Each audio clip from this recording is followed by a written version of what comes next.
Si j'ai apporté quelque chose, j'espère un peu à la FEV dans cette évaluation, c'est justement beaucoup la réflexion sur l'habitat.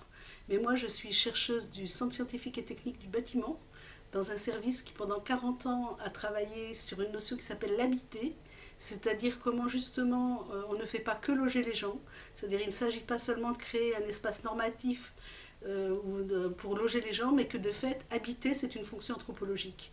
Et une fonction anthropologique et une fonction symbolique. Et si on passe à côté de cette notion de fonction symbolique et anthropologique, on crée de la violence sociale. Et donc ça fait 40 ans où on a travaillé avec Michel Conan, Jacqueline Palmade, Michel Bonetti. Vraiment, c'est des travaux de recherche tout à fait conséquents et importants qui ont beaucoup influencé les politiques publiques en France. Je suis repartie en fait de ce corpus scientifique pour analyser les CAPS. Et c'est très intéressant parce que de fait, on voit bien que c'est une expérience d'habiter. C'est-à-dire que l'habiter, c'est pas seulement savoir se loger, c'est de pouvoir habiter, c'est-à-dire d'avoir une relation avec son logement et l'extérieur du logement.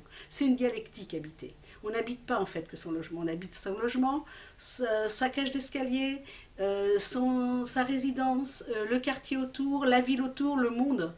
Et je pense que l'expérience des CAPS, parce que c'est une expérience de l'habiter, elle a cette grande force de travailler de l'intime au politique. Et d'autant plus parce qu'elle pose la question de l'engagement et qu'elle pose d'entrée de jeu qu'on n'est pas que dans son logement et que pas seulement parce qu'il faut pouvoir dormir ou pouvoir habiter ou pouvoir manger, mais que de fait on peut habiter.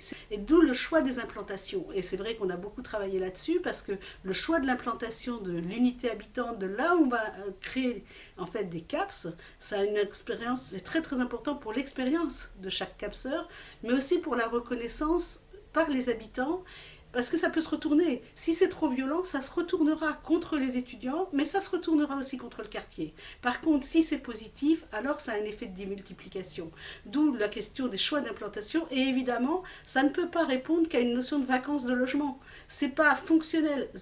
Il y a d'autres critères à prendre en compte, et c'est pas la FEV tout seul qui peut prendre cette responsabilité. Si la FEV, elle partage pas ça avec les responsables locaux, et si de fait cette expérience, elle n'est pas reconnue dans sa portée démocratique, dans sa portée d'habiter. Et c'est pas seulement une action pour s'engager. C'est de fait beaucoup plus que ça ce que fait la FEV avec les CAPS. J'espère que l'évaluation contribue à pouvoir le montrer et surtout à mobiliser les responsabilités des acteurs locaux, que ce soit les élus, que ce soit les bailleurs, que ce soit les autres acteurs du quartier, parce que de fait, ça ne peut pas reposer que sur une seule association. Par ailleurs, cette expérience de l'habiter de la FEV, je pense qu'elle est utile pour toute création de résidences universitaires aujourd'hui, et que ce serait très intéressant que les gens qui aujourd'hui pensent le logement étudiant, le pensent aussi à partir d'expériences comme celle de la FEV, parce que de fait, elle introduit que c'est beaucoup plus que simplement loger les gens.